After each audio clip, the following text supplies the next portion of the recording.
Le toca a ella, a mí me tocó leerlo la vez pasada. Sí, ahorita la prendo. Yo casi no veo. Ahorita te la prendo. Sí, Juan 1:14.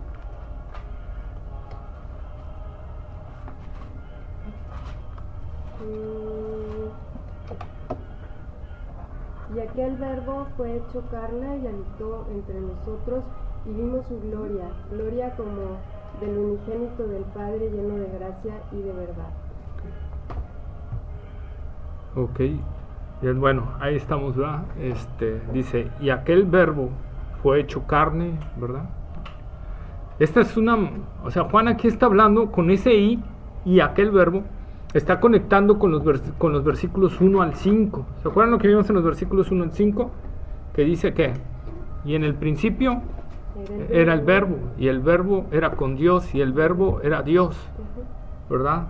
Entonces lo está conectando Juan. ¿Por qué? Porque Juan hizo un paréntesis en los versículos, ¿verdad? 7, 8, 9, 10, 11, 12, 13.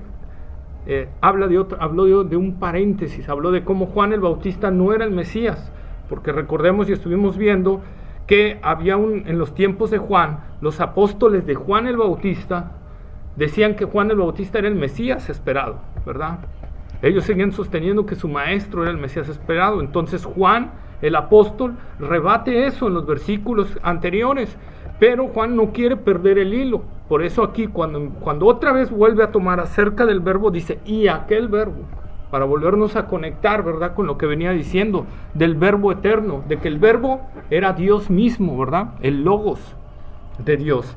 Y ese logos, esa palabra de Dios, Dios mismo, se hizo, dice, fue hecho carne, ¿verdad? Y habitó entre nosotros. Fíjense qué maravilla está hablando aquí, o sea, que Dios se hizo carne.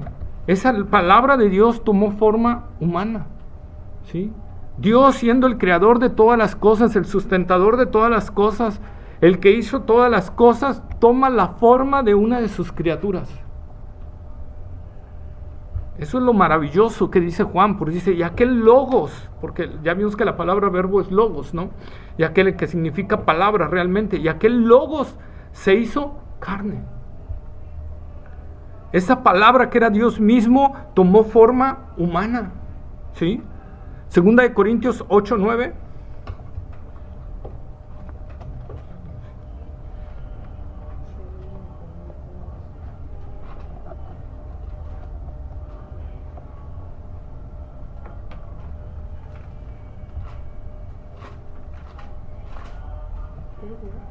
Sí, claro.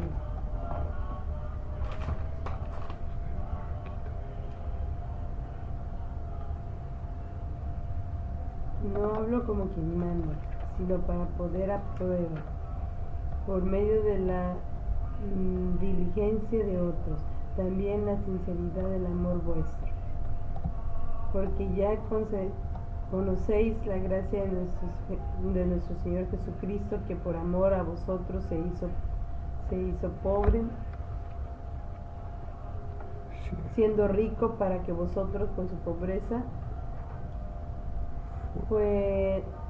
fuesen enriquecidos. Ok, amén. Entonces, vean lo que el apóstol Pablo aquí, ¿verdad?, está casi confirmando la gracia de nuestro Señor, este favor inmerecido. O sea, eso es lo que nosotros debemos de meditar. No merecíamos que Dios bajara de su trono y se hiciera carne. Esa es la gracia inmerecida. O sea, dice Pablo, ya conocéis la gracia de vuestro Señor Jesucristo, el cual siendo rico, se hizo pobre. El cual, teniendo las riquezas celestiales a su disposición y que a su palabra millones de ángeles le servían a lo que él dijera, él decidió dejar todo eso, ¿verdad? Venir a hacerse como uno de nosotros, ¿verdad? Nacer como nace cualquier ser humano, y no solo nacer como nace cualquier ser humano, sino nacer en un pesebre, nacer en un establo, porque no había lugar para él ya en el mesón, no había lugar para él en donde estaban las mejores parteras de ese tiempo, no había lugar para él en una casa limpia, sino que él nació en el establo. Nació como lo más humilde que pudo haber nacido, Dios pudo haber hecho que Jesús naciera en un palacio, pero Jesús no nació en un palacio, Jesús nació en lo más pobre. Porque dice, porque por amor a nosotros, o sea, Él se sujetó a las cosas más bajas para poder rescatar a lo más bajo, para que su gracia alcanzase desde el más pobre hasta el más rico, para que su gracia alcanzase a cualquier élite social. Si Jesús hubiera nacido en un palacio, a lo mejor los pobres hubieran dicho, no, pues ese Jesús no es para nosotros, ¿verdad? Pero Él nació humilde, en un pesebre, ¿sí? Gálatas capítulo 4, versículo 4.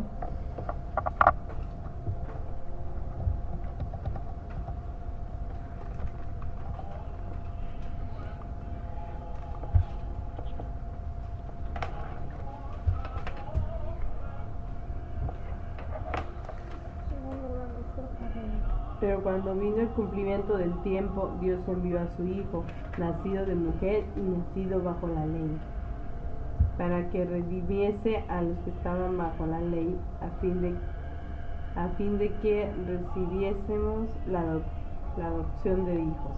Sí, ¿no?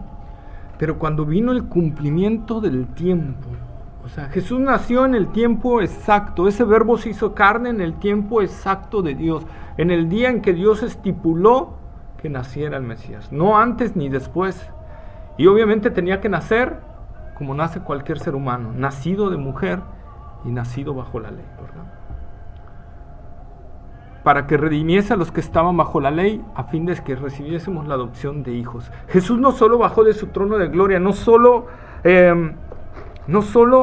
nació en un pesebre en lo más bajo, sino que también se sujetó a sí mismo a su propia ley. Él se puso bajo la ley de Dios. Él tomó la ley como el fin de su obediencia para Él llegar a perfeccionarnos a nosotros también, ¿sí? Para que nosotros, dice Pablo, a fin de que recibiésemos la adopción de hijos.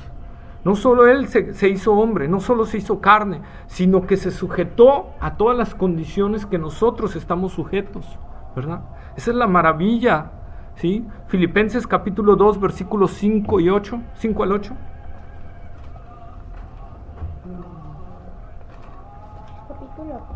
Capítulo 2, versículos 5 al 8.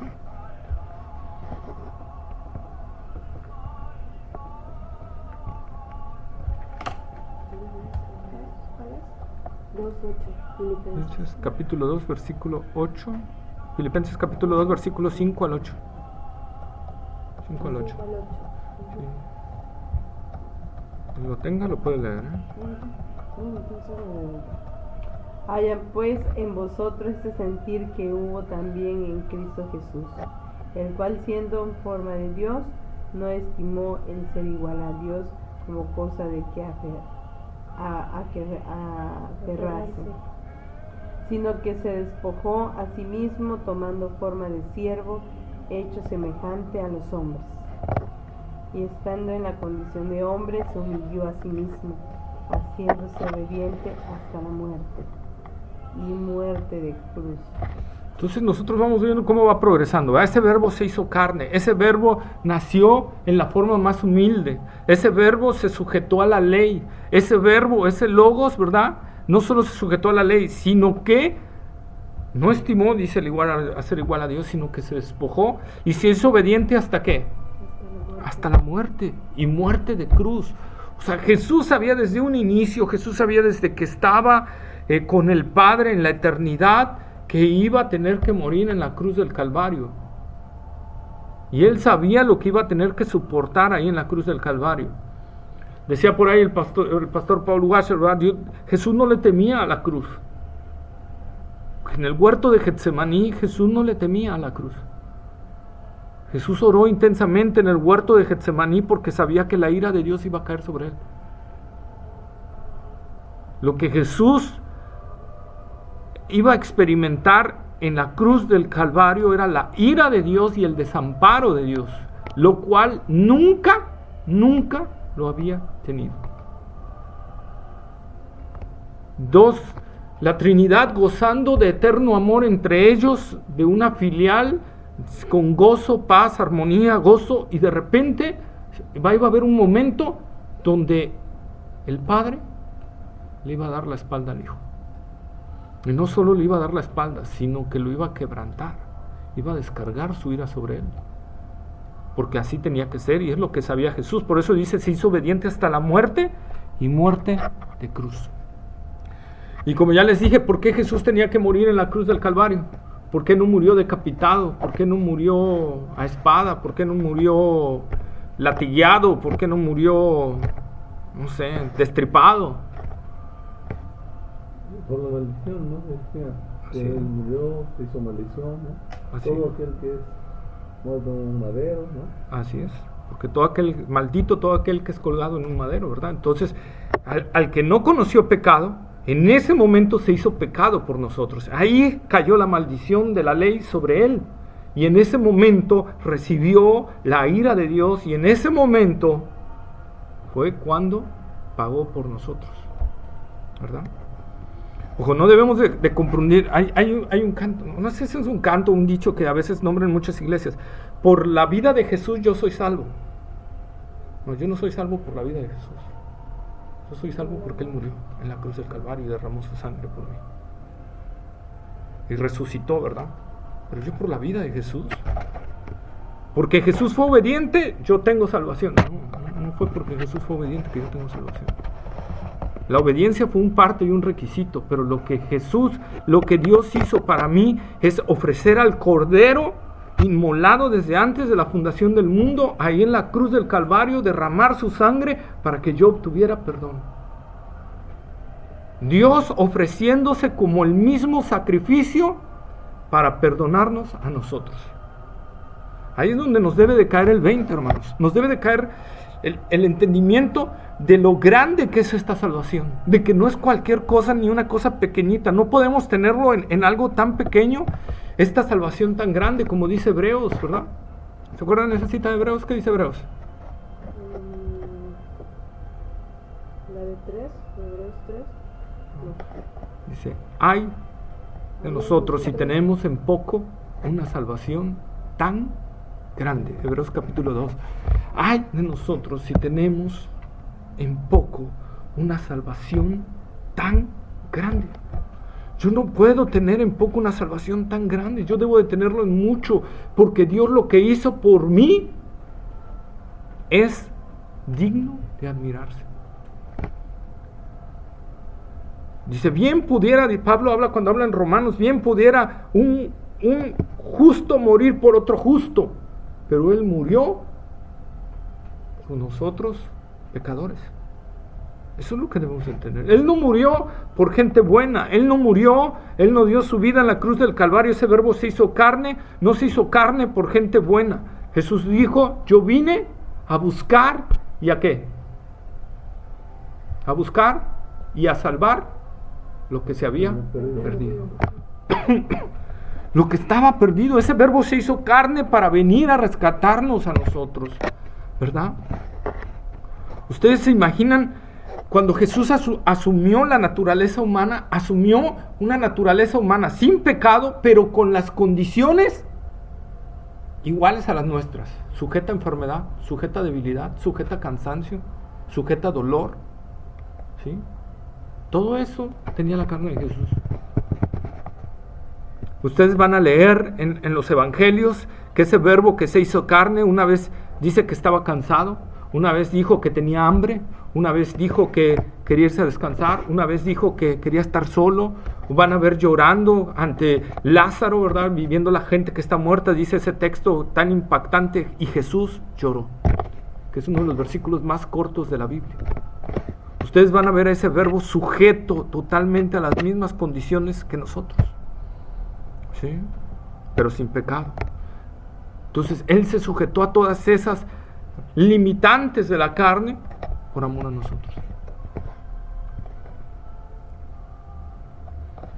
Primera de Timoteo, capítulo 3, versículo 16.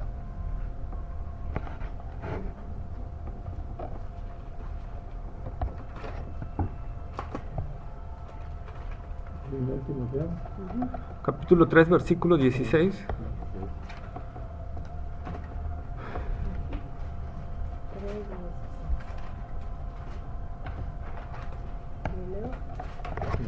Sí, que lo tenga. Pueden leerlo. Indiscutiblemente grande es el misterio de la piedad. ¿Es ese? Sí. Ok. Dice, Dios fue manifestado en carne, justificado en el Espíritu, visto de los ángeles, predicado a los gentiles, creído en el mundo, recibido arriba en gloria. Sí. Fíjense cómo Pablo le está diciendo a Timoteo, grande es el misterio de la piedad. Dios fue manifestado en carne.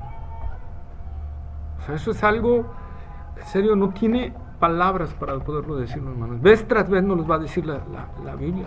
Dios fue manifestado en carne. Recordemos cuando el ángel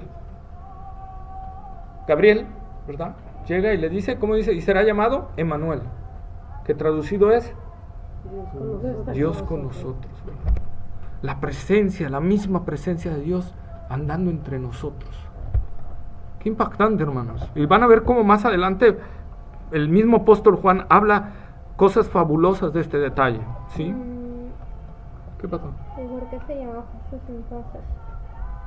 Porque ese es el nombre que tenía que recibir. Emmanuel era un nombre simbólico, o sea que iba a simbolizar la presencia de Dios en medio de nosotros, que Él iba a estar caminando entre nosotros. Sí, pero qué bueno que lo preguntaste. Hebreos 2.14. Hebreos 2.14.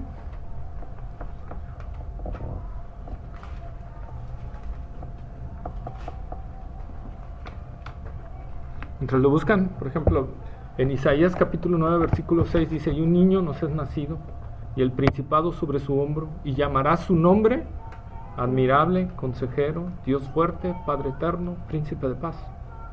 Esos nombres simbólicamente son aplicados a Cristo. ¿Por qué? Porque Él es admirable, porque Él es Dios eterno, porque Él es consolador, todo eso. 9:6.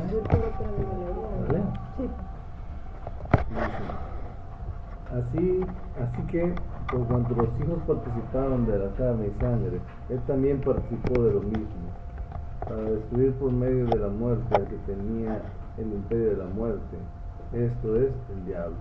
Así es.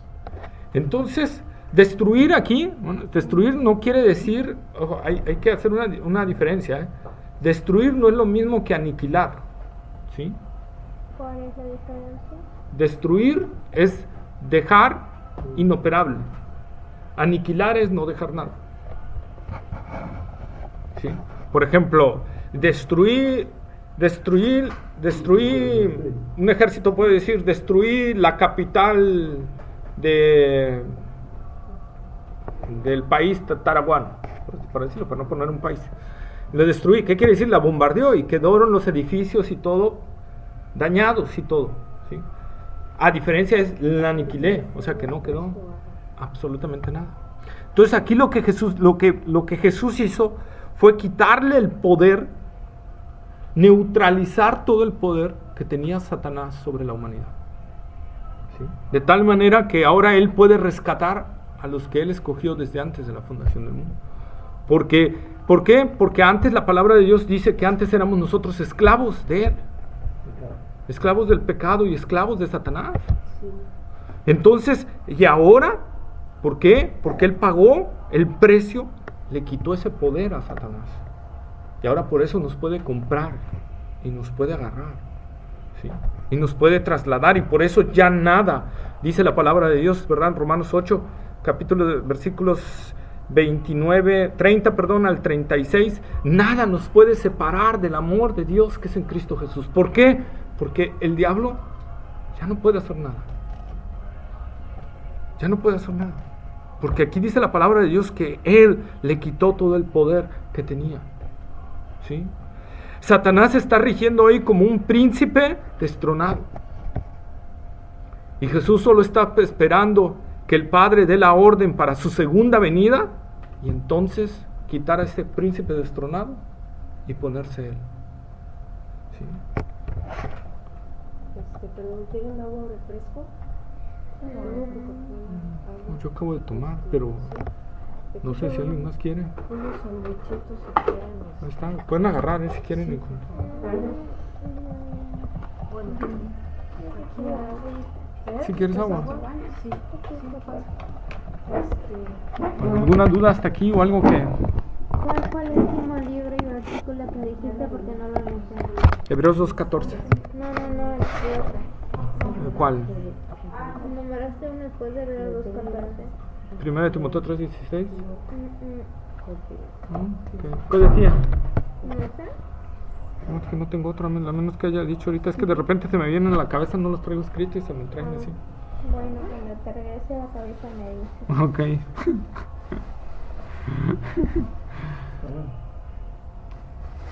Entonces,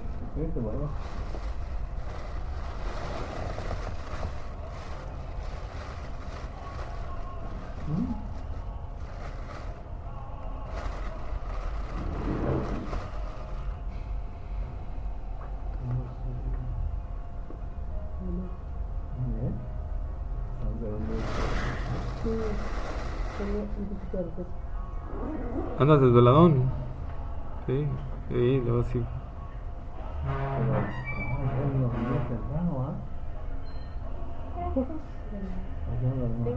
Este sin querer lo compré. Como a la 1. Yo sí me molesto. Necesito su caso. Ok. Voy. ¿Tú? ¿Coca-Cola? Sí. Ay, mira, ya tiene vasos de vidrio. Qué lindo. En mi casa no. Bueno, entonces, pues estábamos, ¿verdad? En Hebreos capítulo 2, versículo 14, ¿verdad? Que Él destruyó. Así que nosotros podemos ver ahora que es el profundo amor de Dios, ¿verdad? Que vino a hacerse carne, a pesar de que Él sabía que muchos lo iban a rechazar. Porque si nosotros vemos los versículos 11 al 13, ¿verdad? ¿Qué dice? De Juan 1:1, 11 al 13.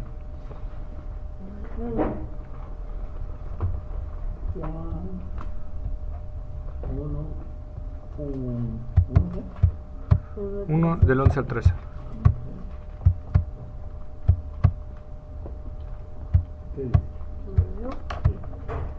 A lo suyo vino y los suyos no le recibieron, mas a todos los que le recibieron, a todos los que creen en su nombre, les dio potestad de ser hechos hijos de Dios, los cuales no son engendrados de sangre, ni de voluntad de carne, ni de voluntad de varón, sino de Dios. Entonces nosotros podemos ver que varios le iban a rechazar, ¿verdad? A lo suyo vino y los suyos no le recibieron, mas a todos los que le recibieron, a los que creen en su nombre, les dio la potestad de ser hechos hijos de Dios. Entonces Jesús sabía que iba a ser rechazado por mucha gente, inclusive por no solo del pueblo de Israel, dentro de la iglesia hay mucha gente que lo está rechazando, ¿no? Entonces, pero aún así Él vino a morir por nosotros. Ahí porque dice Juan, les dio potestad de ser hijos de Dios. Y hemos estado viendo donde decías que hemos sido adquiridos, ¿no? Por lo adquirido, ¿no? Por un precio. Entonces que manejaban lo de esclavo, ¿no? ¿Cómo es que ahí, bueno, hemos visto muchos temas que decía esclavos y ahora Juan dice hemos tenido la potestad para ser hijos de Dios?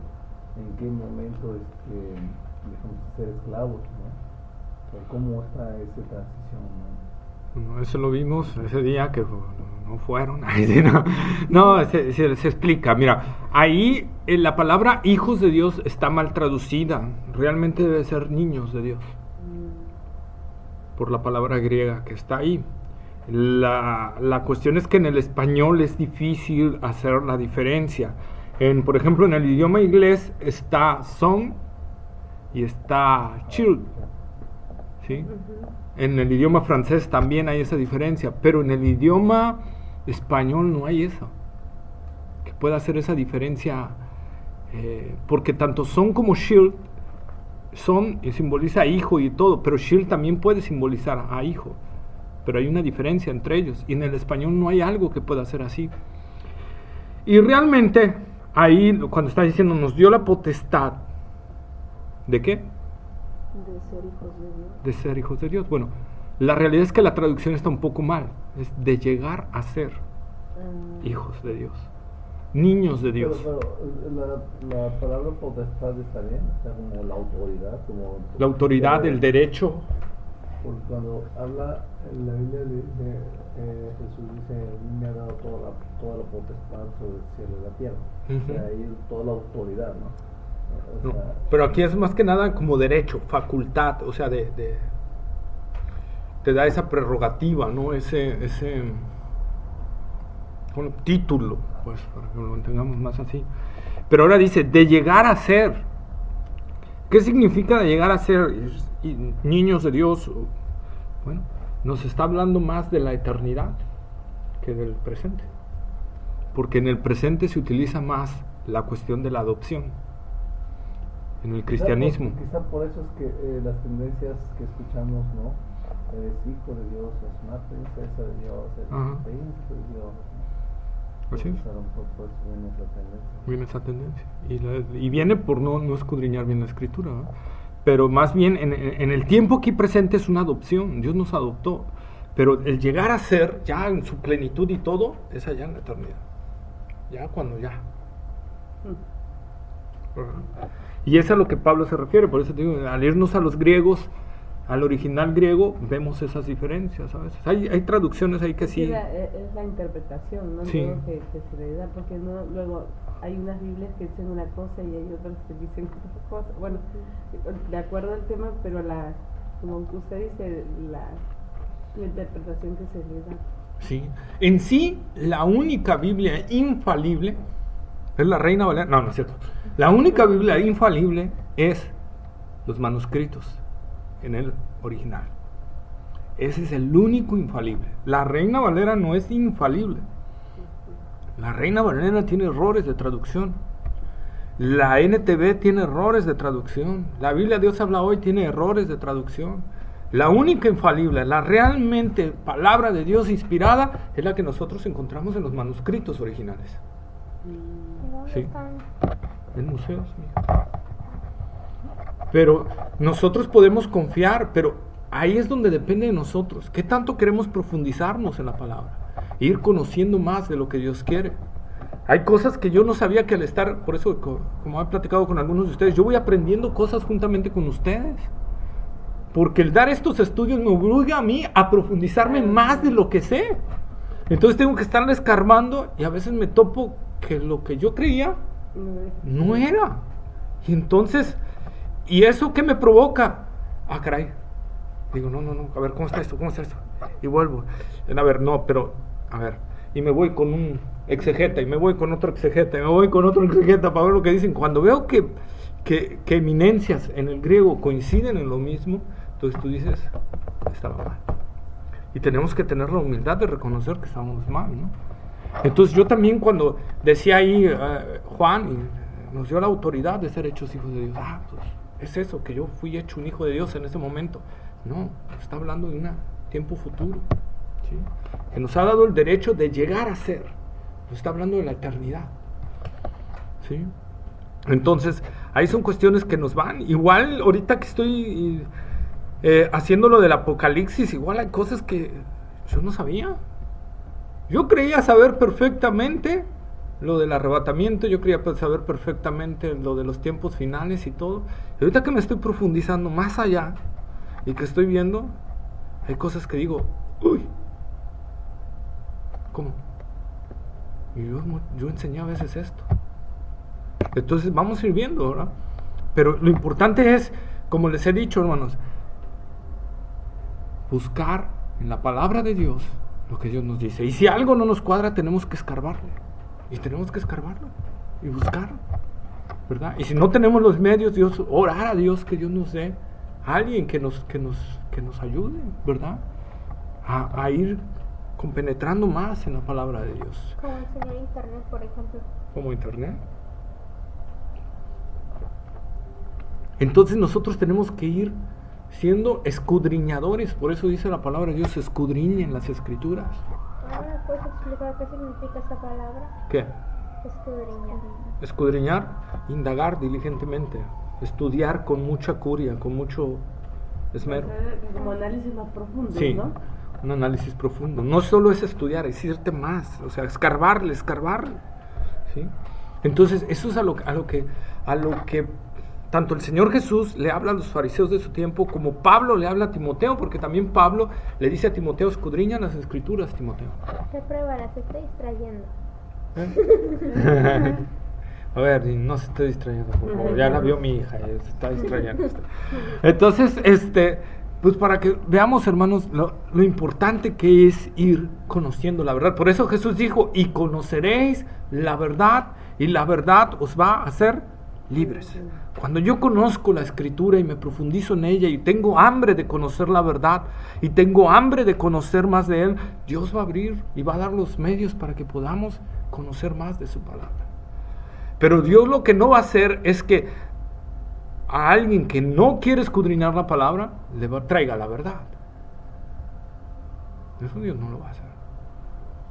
Como se los he explicado varias veces, el Espíritu Santo va a ocupar lo que nosotros hayamos ya alimentadonos de la palabra para ayudarnos. Pero el Espíritu Santo no va a generar palabra espontánea dentro de nosotros. Yo para conocer la verdad y ser libertado por esa verdad, tengo que comerme la verdad. Para que el Espíritu Santo la obre aquí y haga el cambio en nosotros. No es ser Erika, ¿no? ¿Sí? Es como, pongamos el ejemplo, es como nosotros. Yo no puedo comerme los nutrientes del sándwich si no me lo engullo. Claro. ¿Verdad? Miren, me hicieron un pan integral con sémola de trigo, o sea, no sé qué. ¡Wow! Súper nutritivo, con esto me basta. Lo guardo. Repruébalo. Sí. Entonces dice, lo guardo y con esto tengo una súper alimentación, pero nunca me lo como. ¿De qué sirve? De nada. Pues se pudre. Tengo que comérmelo. No se digiere. Al final se pudre. Exacto, se echa a perder. Entonces, lo mismo, yo tengo que comerme el alimento para que caiga acá en el estómago. ¿Y el estómago qué va a hacer? Inmediatamente que caiga, lo va a empezar a digerir y a meternos los nutrientes a nuestro cuerpo. Lo mismo sucede con el Espíritu Santo. Yo como la palabra y el Espíritu Santo agarra esa palabra y me nutre a través de ella. Pero si yo quiero ser nutrido sin estudiar la palabra, eso es imposible. Eso, aunque para Dios todo es posible, eso Dios no lo va a hacer. Son de las cosas que Dios no va a hacer. ¿Sí? Entonces por eso nosotros debemos de... Buenas noches. Entonces... Dale sus 5, papi, dale sus 5 porque llegó tarde. Ay, me va a poner 0, que sí. Entonces son de las cosas que nosotros tenemos que ver, ¿verdad? En eso y desmerarnos en la verdad, ¿sí? Buenas noches, pásale, buenas noches. Él también ponle 5. Buenas noches, gracias. Huele nuevo. Sí. Hola, buenas noches, Sandra. Buenas noches. Sí, venía en la moto. Hola, ¿qué tienes? Pues miedo de venir en una moto. Hola, buenas noches. No te conocía mucho, amigo. ¿Y esa nena bonita quién es? Mi hija. ¿Es tu hija? Sí. Mi hija. Es claro. Claro. Mi hermano. Roberto, ¿no? Roberto. Francisco.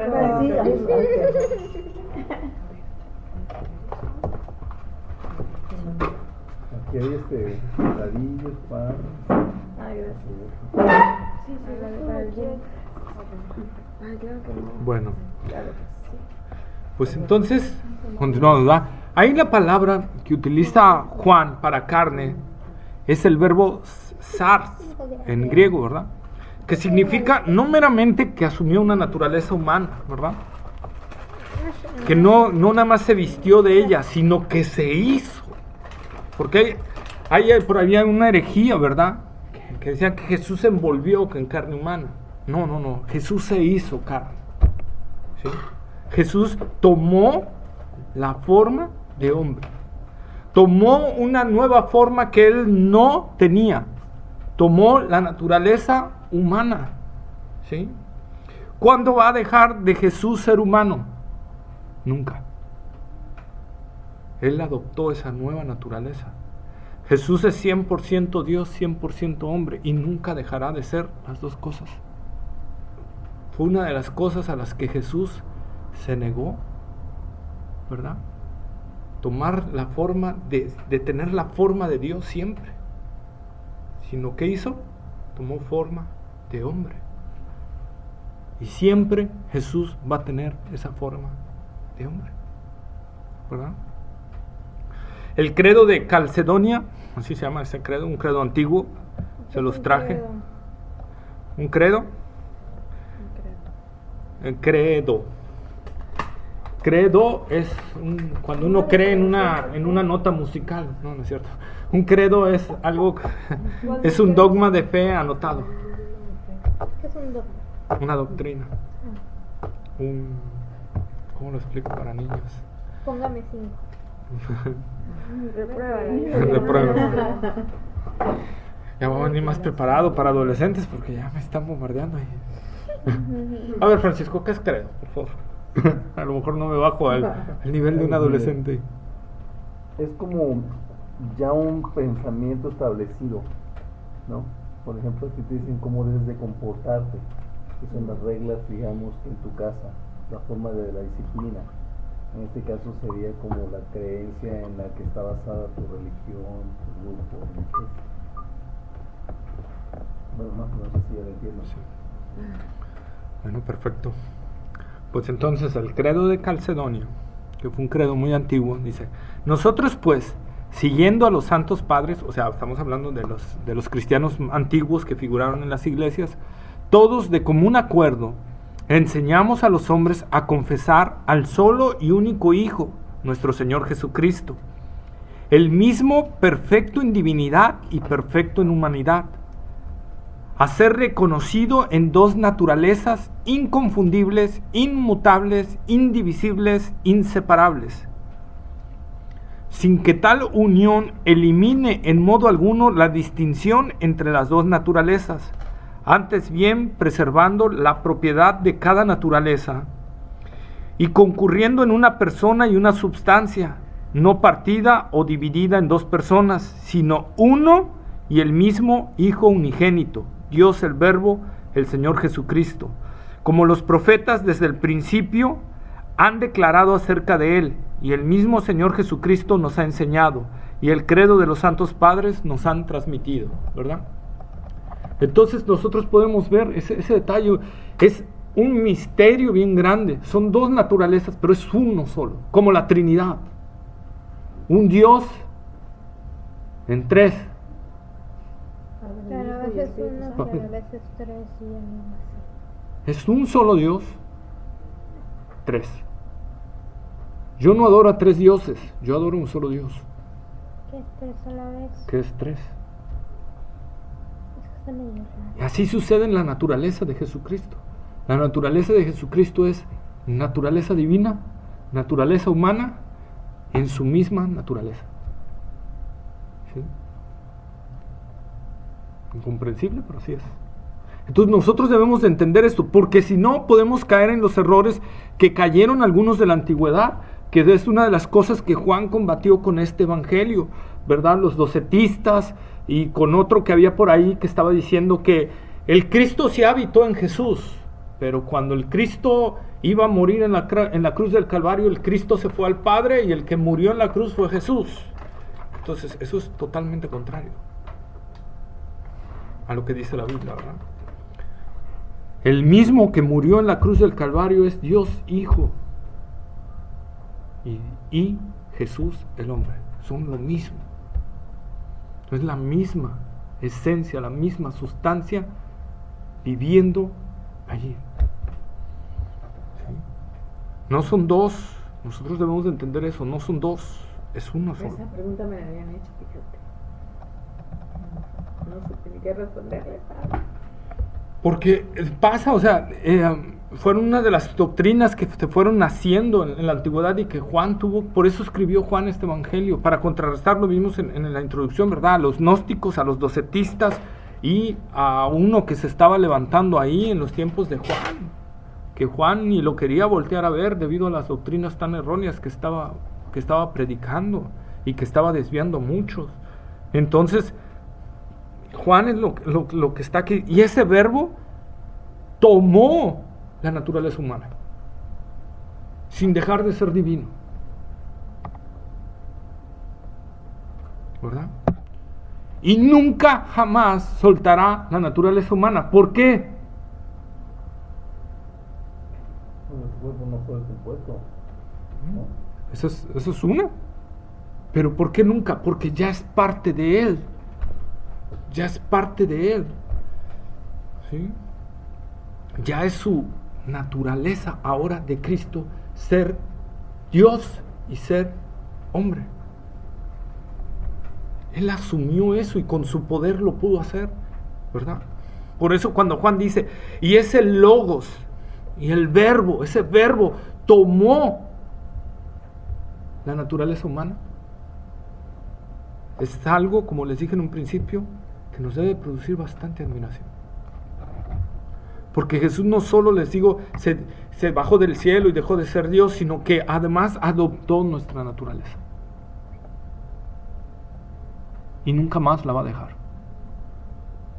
¿Sí? Juan capítulo 4, versículo 6.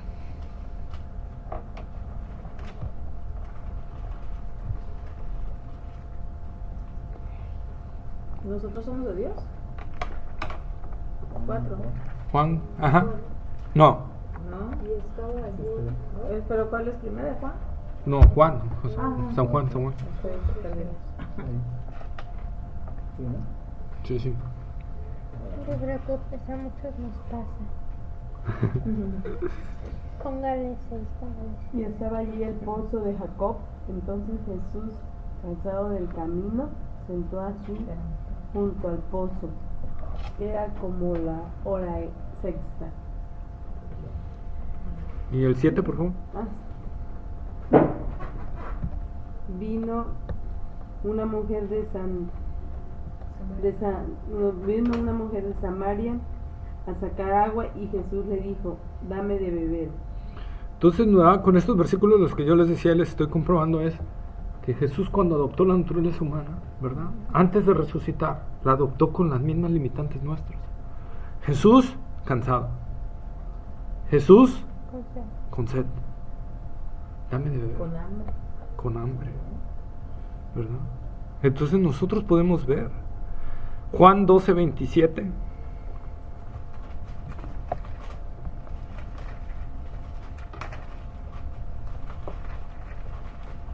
Ahí donde está San Juan, Dios santo. Evangelio, Mateo, Marcos, Lucas, Juan.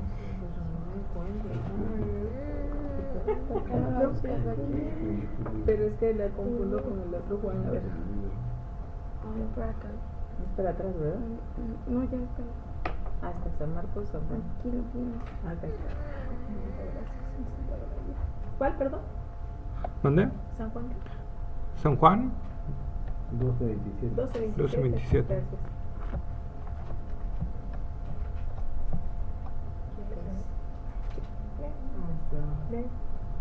Dice, ahora está turbado mi alma, que diré, Padre, sálvame de esta, Padre, sálvame de esta hora, mas para todo esto he llegado a esta hora. Ok, dice Jesús, ahora está turbada mi alma, ¿verdad? Está en conflicto, está en lucha. Entonces nosotros podemos ver que Jesús fue totalmente un hombre, ¿verdad? Sujeto a lo mismo, a los mismos detalles que nosotros, ¿sí? Pero sin dejar de ser Dios, ¿verdad? Ya cuando resucitó, pues resucitó con un cuerpo glorificado, ¿sí? Por eso veíamos en la clase del sábado, ¿no? Cuando decía el primogénito de los muertos, ¿no? ¿Por qué? Como yo les dije en la clase del sábado, ¿por qué el primogénito de los muertos? Tenía dos significados y uno de ellos, no les voy a decir el primero para que oigan la clase y se pongan ahí a escucharla. Pero uno de ellos era precisamente el primogénito de los muertos porque él fue el primero que resucitó con un cuerpo glorificado. Antes de Jesús hubo resurrecciones, incluso cuando Jesús muere en la cruz del Calvario resucitaron varios. Jesús resucitó a varios durante su andar aquí en la tierra Elías y Eliseo resucitaron a gente. Entonces, ¿por qué decían primogénito de los muertos? Porque fue el primero que resucitó con un cuerpo glorificado. ¿Sí? ¿Ok?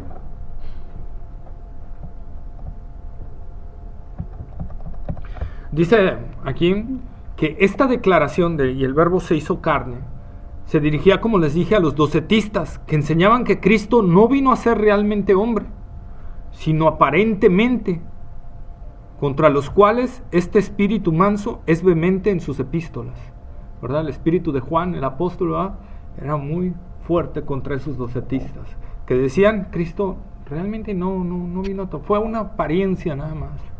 Y de ahí fue donde empieza a surgir lo que nosotros hoy conocemos como el gnosticismo, ¿verdad? El gnosticismo es una religión que piensa que a través del conocimiento nosotros podemos llegar. Es una forma de pensamiento diferente. El comunismo más que nada es una forma de sociedad. No vienen unos libretitos que me compraste. Entonces es que le compré unos chicks. Pues sí, dice, y ese verbo se hizo carne. Ahora viene algo también que les decía, y habitó, ¿qué? Dice, ¿y habitó qué? Entre nosotros. Dice, habitó entre nosotros, del griego eskenosen en hemin, o sea, que significa levantar uno su tienda o tabernáculo. Y habitó entre nosotros, es decir, tabernaculió, vino a poner su morada aquí con nosotros. Eso es lo que realmente está diciendo Juan en el original griego. Jesús vino a poner su morada aquí en la tierra. Jesús vino a poner su presencia aquí en la tierra y habitó entre nosotros, ¿verdad? Como cuando nosotros hablamos, ¿se acuerdan ustedes de la Chequina? ¿Qué es eso? La nube de Dios, la gloria de Dios. Cuando... Nunca había escuchado, la verdad nunca había escuchado. ¿No habían escuchado lo de la Chequina? Yo no. ¿No? Bueno, la Chequina era la nube de Dios, ¿no? La nube de Dios, por ejemplo, la nube que seguía al pueblo de Israel, ¿verdad?, protegiéndolos del sol del desierto, era la Chequina. La nube que descendía sobre el tabernáculo, sobre el templo, cuando Salomón ofrece los sacrificios y dice que una nube inundó el templo adentro, esa era la Chequina de Dios, la presencia de Dios, la gloria de Dios, ¿sí? Entonces, ahora es a lo que se está refiriendo, esa gloria descendió a nosotros. Esa presencia viva de Dios descendió a nosotros, ¿sí? En el tabernáculo solo se veía una nube espesa, pero ahora puedo mirarla, dice Juan. Eso es lo admirable, dice, no solo vino a hacerse hombre, no solo se hizo carne, no solo adoptó nuestra naturaleza, sino que habitó entre nosotros. ¿Cuántos años vivió Cristo en la tierra? 33 años, muy bien, felicidades. 33 años, ¿verdad? Aquí en la tierra, 33 años habitó con nosotros, anduvo entre nosotros, anduvo en medio de la naturaleza que Él mismo creó, anduvo en medio de los animales, de las plantas, del aire y de nosotros. ¿Verdad? Qué dichosa la generación que lo vio, ¿verdad? Pero ahí les va. Jesús dijo, más bienaventurados los que no vieron y creyeron. Entonces, nosotros tenemos una bendición bien grande, hermanos. El pueblo de Israel veía la gloria de Dios y aún así era rebelde contra Dios. Aún así pecaba. La presencia de Dios, la Chequina de Dios, descendió en la presencia de Cristo, ¿verdad? Cuando Cristo se hizo carne y caminó entre nosotros, el pueblo de Israel lo rechazó. Y hoy, la presencia de Dios, Él habita entre nosotros, porque la palabra de Dios es que dice, donde 2 o 3 se congreguen en mi nombre, ahí yo estoy en medio de ellos. ¿Qué tanto valoramos esa presencia de Dios en nosotros? ¿Qué tanto valoramos? No solo ahora de cuando estemos reunidos, sino cuando estamos solos, porque ahora somos, ¿qué? Templo del Espíritu Santo, de la misma presencia de Dios dentro de nosotros, ¿verdad? La gloria de Dios, la chequina de Dios ahora está dentro de ti. ¿Qué estás haciendo con esa presencia? Por eso el apóstol Pablo dice, hermanos, no contristen al Espíritu Santo, con el cual fueron sellados para el día de la redención. Si yo contristo al Espíritu Santo, estoy apagando la nube. ¿Sí? Si yo no le doy la prioridad a Dios como se la tengo que dar, voy a ir apagando al Espíritu. No quiere decir que el Espíritu se apague y se consume y deje de existir como una luz. No. Sino que va a empezar a callar. Muchos a veces decimos, Señor, ¿por qué no me... Antes yo me acuerdo que leía la Biblia, Señor, y tú me hablabas a mi corazón y eran unas experiencias especiales. Ahora, ¿por qué? ¿Por qué no está sucediendo eso? ¿Por qué leo la Biblia y lo siento algo monótono? ¿Por el pecado? Porque he apagado al Espíritu Santo. El Espíritu Santo ha quedado callado. Está morando ahí todavía, pero está callado. ¿Pero cómo se apaga? ¿Por el pecado? Por el pecado, por la indiferencia, por no tomarlo en cuenta. No tomar en cuenta a Dios en mi vida. Pecado no solo es quebrantar las 10 leyes, pecado es querer hacer mi voluntad y no la de Dios. Así es. Me dice el Señor Jesús, me dice Señor, y no haces lo que yo te digo, lo que yo te pido, perdón. Me dices, me llamas Señor y no haces lo que yo te pido. Por eso dice que cuando Él venga muchos le dirán, Señor, Señor, En tu nombre eché demonios. en tu nombre visité huérfanos, en tu nombre prediqué tu palabra, Señor, evangelicé un montón. Mira, hay como 8 de los que yo evangelicé allá en el cielo. Pues sí. Pero a ellos los conozco, pero a ti no te conozco. No sé quién eres. Nunca te conocí, dice el Señor. Apártate de mí, hacedor de maldad. Y ellos estaban convencidos que Jesús era su Señor. Porque si no lo hubieran dicho ahí delante de la presencia del Señor. Quiere decir que ellos estaban convencidos mentalmente que Jesús era el Señor. Pero acá no. Acá ellos seguían haciendo su voluntad.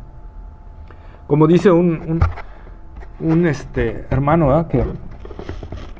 Predicador que oí hace años atrás, que dice, queremos al Señor como rey, pero como una monarquía actual, donde el monarca es para las cuestiones sociales, ¿verdad?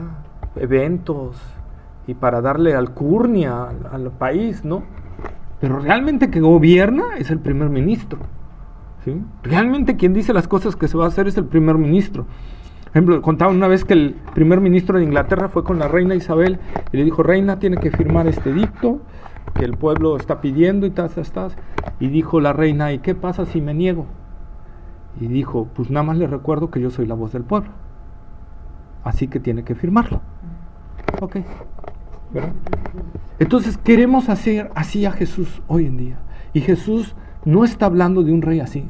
Él está hablando de un rey como en los tiempos antiguos, que hacía un rey que hace su voluntad y el súbdito tiene que obedecerlo. Entonces es a lo que se está refiriendo el Señor. Y luego nosotros, por no estar haciendo eso y no tomar eso en nuestras vidas, el señorío de Jesucristo sobre nosotros, entonces empezamos a pagar esa presencia de Dios en nosotros. Y luego nosotros decimos, Señor, ¿por qué ya no me hablas? ¿Cuándo fue la última vez que le dedicaste al menos media hora en oración al Señor? ¿Cuándo fue la última vez que le dedicaste al menos media hora a meditar en su palabra? ¿Cuándo fue la última vez que le dedicaste al menos media hora tú y Él solos adorándolo? Al menos. Como dijo el Señor Jesús a los apóstoles, no pudieron orar ni siquiera, ¿qué? Una hora. Ni siquiera una hora pudieron orar. ¿Cuántos de nosotros cuando estamos hincados ante el Señor orando, pasan 10, 15 minutos y ya nos duelen las rodillas y ya nos sentimos entumidos? ¿Verdad? Y el Señor le dijo a sus discípulos, ni siquiera una hora. Vamos, necesitamos regresar y ver que la presencia de Dios en nosotros es fundamental para nuestra vida victoriosa. Por eso dice la palabra de Dios, nosotros somos más que vencedores en Cristo. Y en significa dentro, metidos en Cristo. ¿Sí?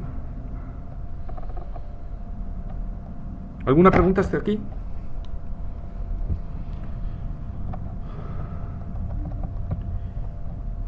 Y dice Juan, ¿verdad? Y ese verbo se hizo carne y habitó entre nosotros. ¿Y qué más? ¿Qué dice Juan 1:14?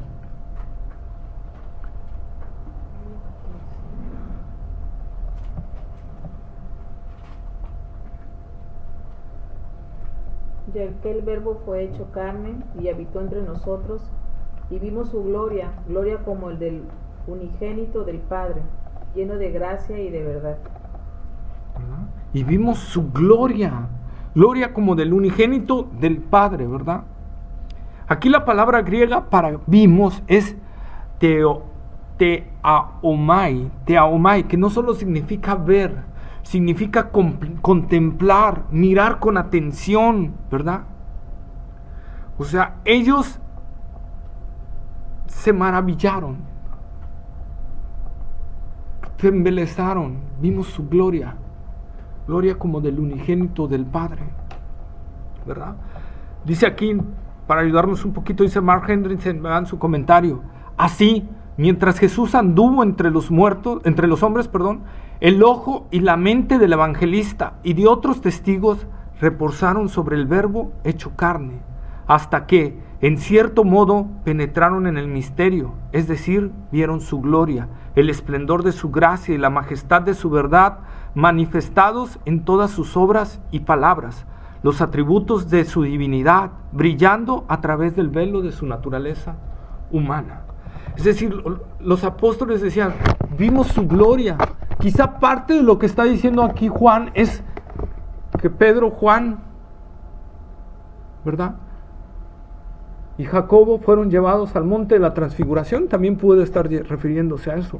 Y dice, vimos su gloria, ¿verdad?, cuando Jesús se transfiguró delante de ellos, ¿verdad? Y dice que sus ropajes eran más blancos, ¿verdad? Un blanco impresionante, cuando Jesús se transfigura.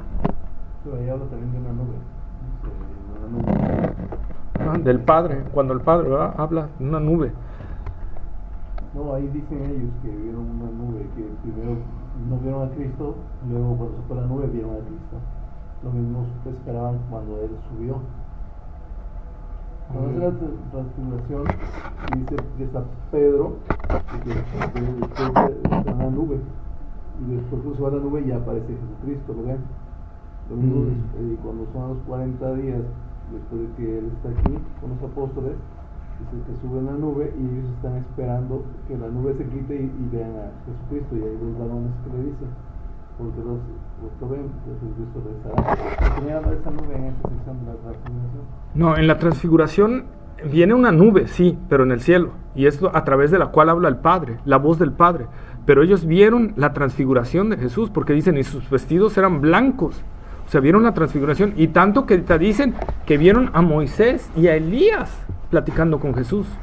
Entonces vieron a ellos, y hasta dijo Pedro, Señor, o sea, le estaba hablando Jesús, bueno es para nosotros hacer 3 enramadas, o sea, 3 tienditas aquí, quedarnos aquí, ¿verdad? Esa es la parte que nosotros lo estamos viendo, ¿verdad?, en la transfiguración. Por eso es lo que dice, vieron su gloria.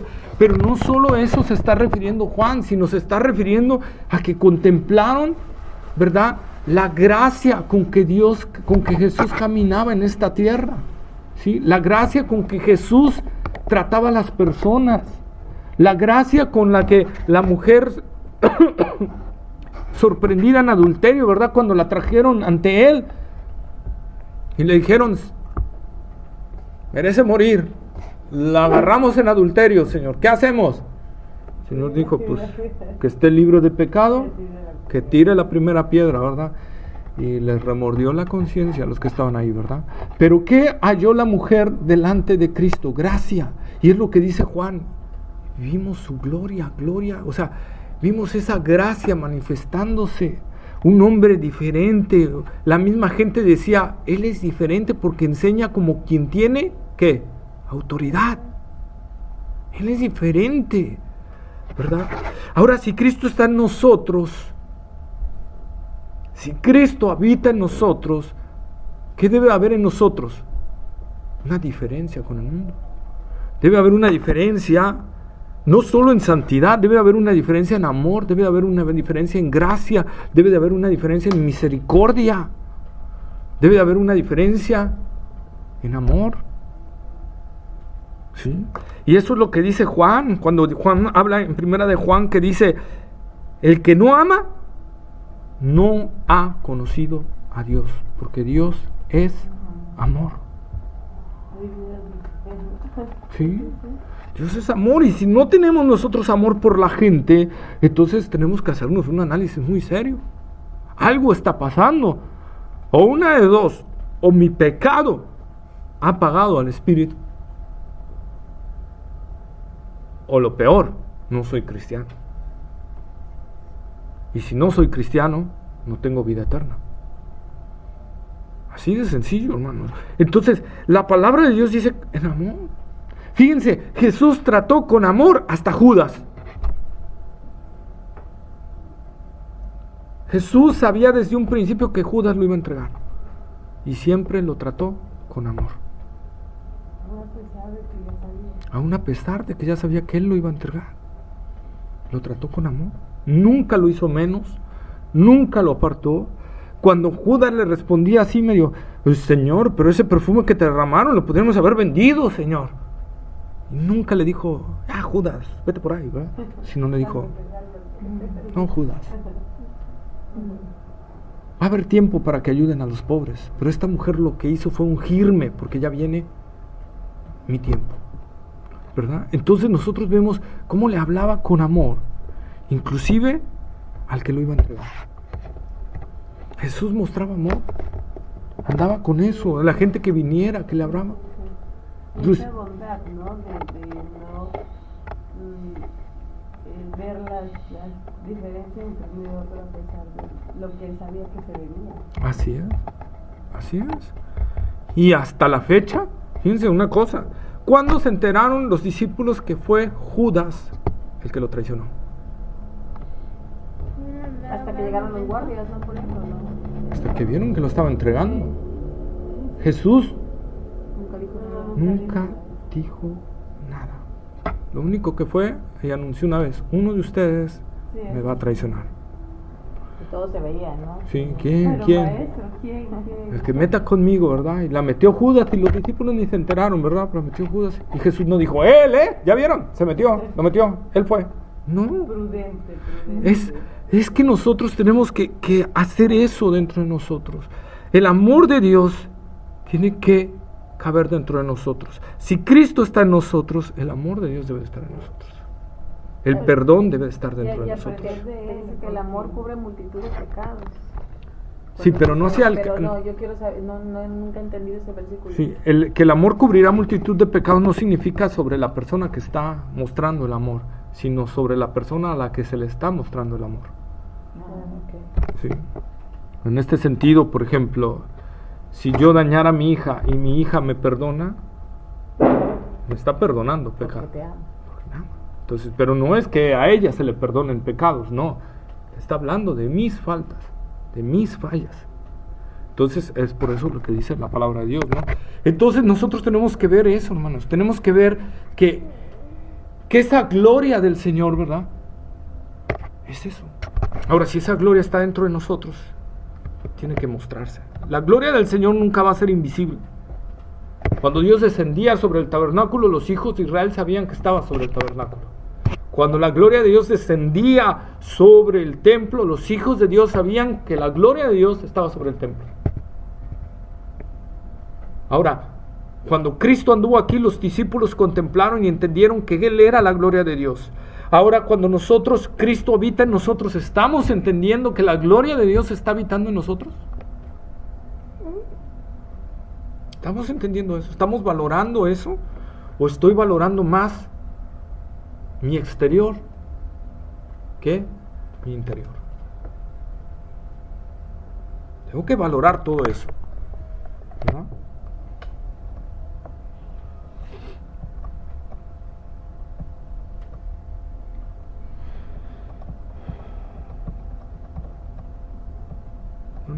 Tenía aquí la cita de la transfiguración, pero yo creo que ya la sabemos, ¿verdad?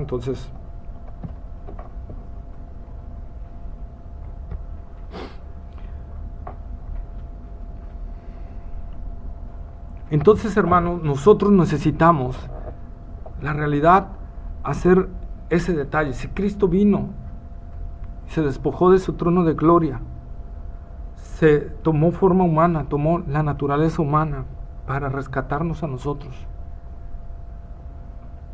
¿Soy yo tan duro para no entregarme a ese amor que Él está mostrando ahí por mí? Cuando Él exclama en la cruz, Elí, Elí, lama sabactani, Dios mío, ¿por qué me has desamparado? Cuando los fariseos, le dicen, pues, tú decías que eras el Hijo de Dios, ¿no? A ver, baja, y te vamos a creer si bajas.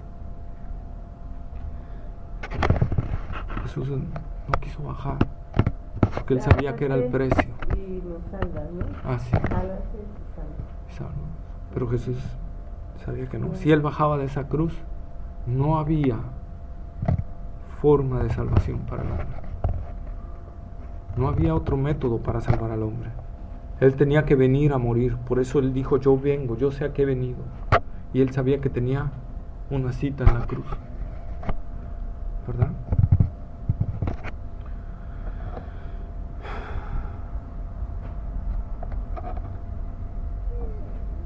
¿Qué pasó, hija? Pues si quieren, Mateo 17, vamos a ver lo de la transfiguración. Mateo 17, para salir ahí del 17, del 1 al 8.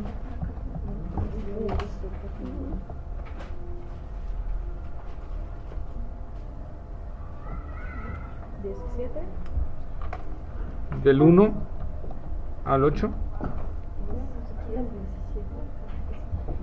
El término corre solo en los escritos juaninos.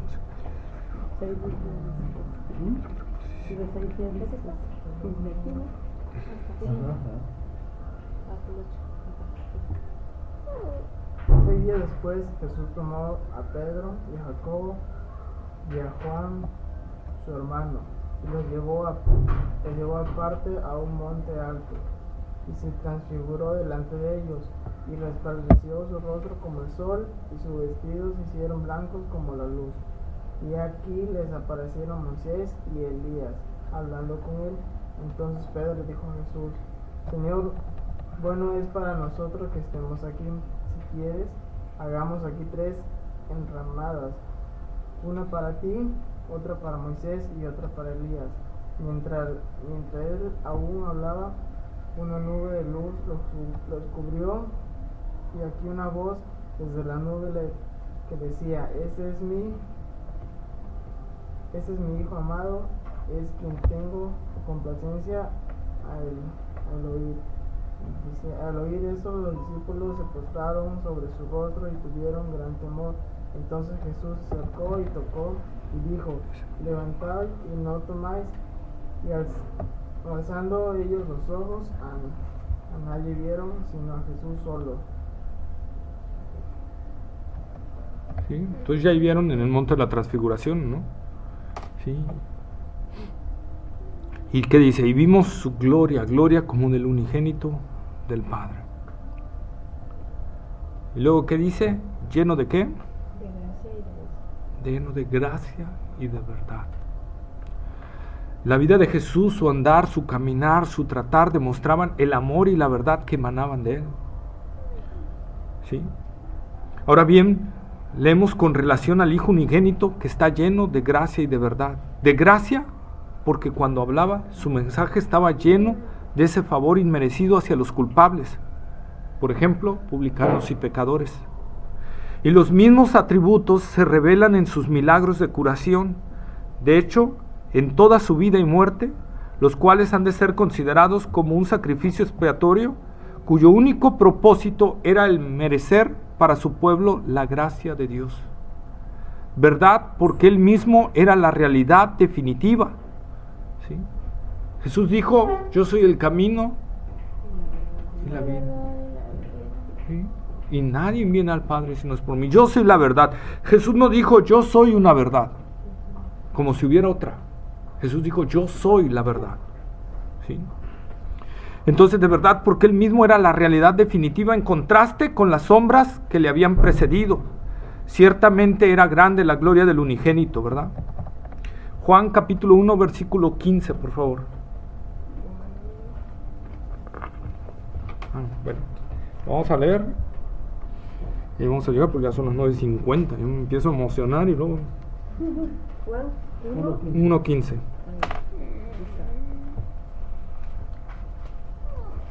Juan dio testimonio de él y clamó diciendo, este es de quien yo decía, el que viene después de mí es antes de mí, porque era primero que yo.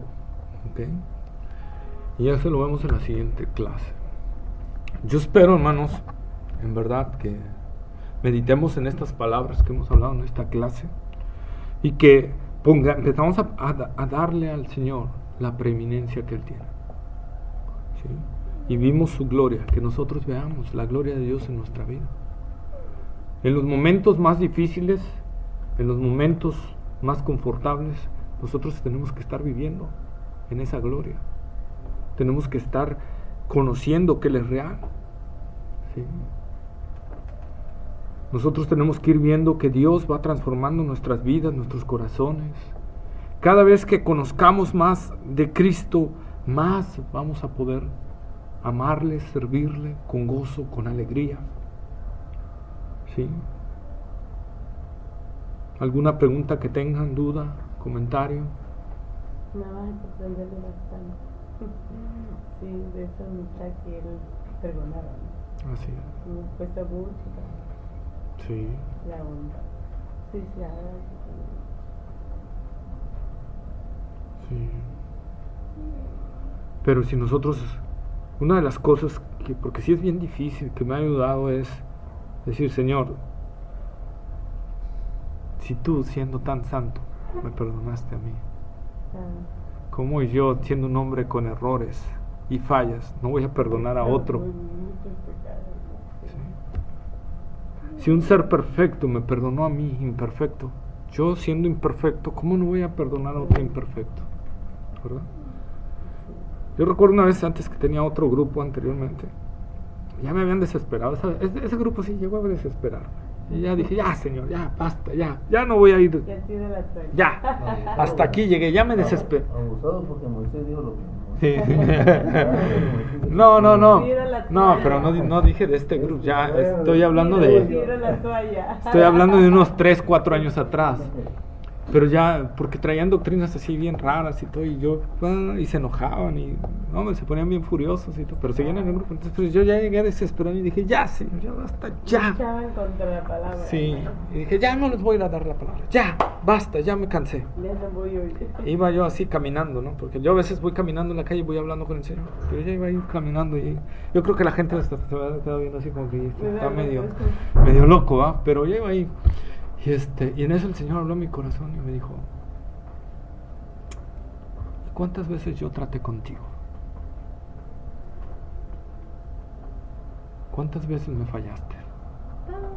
¿Cuántas veces he soportado tu necedad? Recuerdo que llegué a la casa así y dije, tienes razón, Señor. Sí, voy a regresar. ¿Verdad? Te convencí. Me convenciste, Señor. ¿Verdad? Y es ahí cuando Dios nos confronta con nosotros mismos y ver lo tremendo que somos.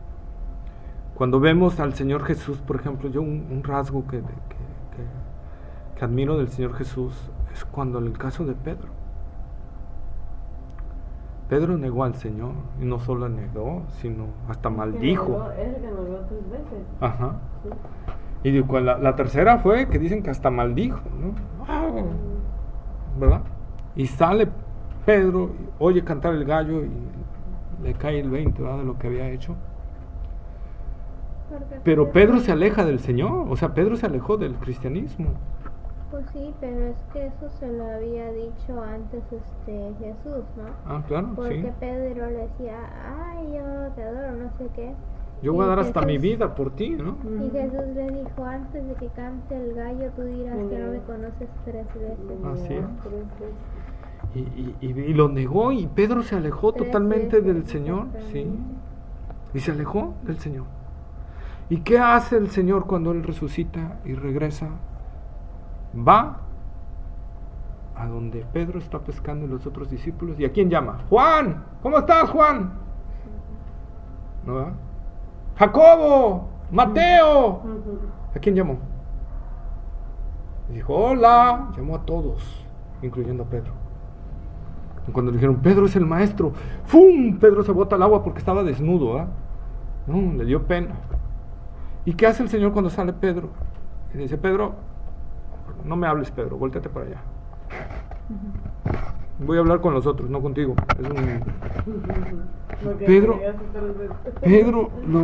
Pedro es restaurado con amor. El Señor lo agarra y le dice, ven, Pedro, vente para acá. Y empieza a caminar, ¿verdad? Y se alejan y dice, Pedro, ¿me amas? Fíjense que el Señor nunca le dijo, Pedro, me negaste, sino le dice, Pedro, ¿me amas? Sí, Señor, tú sabes que te quiero. Tú sabes que te amo. Tú sabes que te quiero, Señor. Apacienta mis ovejas, Pedro. Y luego, Pedro, ¿me amas? Segunda vez. Sí, Señor, tú sabes que te amo. Tú sabes que te quiero, perdón, utilizo el término. Y le vuelve a decir, Pedro, ¿me amas más que estos? ¿Y qué le dice Pedro? Sí, Señor, tú sabes que te amo, ¿verdad? Pero ¿cuántas veces le preguntó el Señor? 3. ¿Cuántas veces negó Pedro a Jesús? 3. Jesús confrontó sus 3 negaciones con 3 expresiones de amor.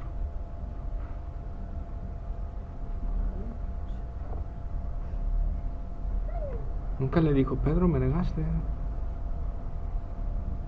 No le recriminó. No le recriminó. Lo restauró. Este es el principal de Jesús. Es restaurarnos. Nunca es señalarnos. Siempre es restaurarnos.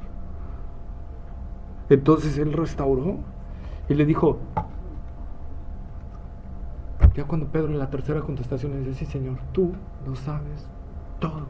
Tú sabes que te amo. Le dijo, ahora sí, Pedro, sígueme. ¿Verdad? ¿Y por qué le dice ese sígueme? Porque antes de que Jesús le profetizara, como dijo aquí mi hija, que le iba a negar 3 veces, Jesús que le había dicho, Señor, yo te voy a seguir a donde quiera. Inclusive pondré mi vida hasta por ti, aunque los demás no la pongan, Señor. ¿Verdad?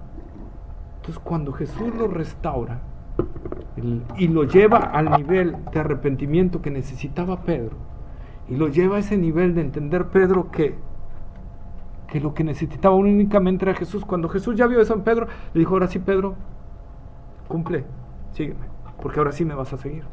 Ahora sí te cayó el 20, ¿verdad? Sígueme. Entonces nosotros vemos esa parte del Señor Jesús, ¿verdad? Inclusive hasta el final a Judas lo quiso restaurar, pero cuando dice, Judas, con un beso traicionas a tu maestro. Jesús no se lo dijo para recriminarlo. Jesús lo dijo para restaurarlo. Y Judas se va. Nosotros tenemos varias opciones que hacer. ¿Qué vamos a hacer como los fariseos dijeron en su tiempo? ¿Qué vamos a hacer con Jesús llamado el Cristo? Nosotros también tenemos que hacer esa pregunta. ¿Qué vamos a hacer? ¿Voy a responder como respondió Judas y voy a responder alejándome de él? O voy a responder como respondió Pedro, de decir, sí Señor, reconozco que te amo. Pero en esa palabra que Jesús dijo, que Pedro dijo, sí Señor, reconozco que te amo, él dijo, sé que soy. En esa esfera, en lo que él está declarando con esas sencillas palabras, él está diciendo, Señor, soy débil, he entendido que soy débil, he entendido que sin ti no soy nada, así que tú eres lo único que me queda, Señor. Tú sabes que te amo. Esas son las dos opciones que podemos tomar. O tomo la acción de Judas y me alejo del Señor, pero el final de Judas lo podemos ver cómo fue. O tomo el final de Pedro. ¿Verdad? ¿Amén? O sea que Judas no alcanzó perdón. Judas no alcanzó perdón. Nada más fue remordimiento y por eso se ahorcó. Y por eso se ahorcó. En una parte dice que se arrepintió, bueno, Ajá, yo he escuchado. dice que se arrepintió, no lo he pero leído. entonces se arrepintió, no dice. Entonces no está con Dios. No está con él. Yo creo que no está. ¿No? Y ya ves que lo tienen como un santo también. No, pero es otro Judas. Ah, yo estoy con Recordemos que en los discípulos había dos Judas, Judas Iscariote y Judas el otro, que era el, creo, medio hermano de Jesús. Entonces son dos Judas. Pero Judas Iscariote no, Judas le remordió la conciencia, que es muy diferente. Arrepentimiento no es que te remuerda la conciencia. Arrepentimiento no es decir, sé que estoy mal. Arrepentimiento es dar y buscar al que te puede sanar. ¿Sí? Así de sencillo. Como la mujer de flujo de sangre. Ya no le importó. Ella se abrió paso entre la multitud a costa de que la pudieran apedrear. Porque ella tenía una enfermedad y por la ley era declarada inmunda. Y si ella tocaba a alguien, esa persona era inmundo. Y a todo el que fuera tocando era inmundo. Y eso le podría costar el haber sido apedreada. Y ella dijo, no me importa. Yo sé que si lo toco, soy sano. ¿Verdad? Lo mismo sucede en nosotros. Yo sé que si toco al Señor en medio de esta tribulación que estoy pasando, en medio de esta angustia que estoy pasando, en medio de esta enfermedad, en medio de este problema, en medio de esta situación, en medio de mi debilidad, yo sé que si toco a Jesús, yo soy sano. ¿Sí? Entonces, esa es la parte que nosotros tenemos que ver. Siempre que veamos esa parte que el Señor nos está llamando. Dijo Jesús, yo no vine a llamar a justos al arrepentimiento. Yo vine a llamar pecadores. Y eso es lo que siempre nos debe de tener en la mente, aunque cuando nosotros recibimos a Cristo, somos justificados por Cristo, ¿verdad? Por la obra de Cristo en la cruz del Calvario, porque la justicia de Cristo me es imputada, pero yo sigo siendo un pecador. Cuando yo me sienta santo por arriba de los demás, entonces ya tengo un pecado grande llamado soberbia. Entonces tenemos que tener cuidado. Y nosotros tenemos entonces que buscar al Señor y entender eso. Yo soy santo porque Él me ha limpiado. ¿Ok? Bueno, hasta ahí vamos a dejarle.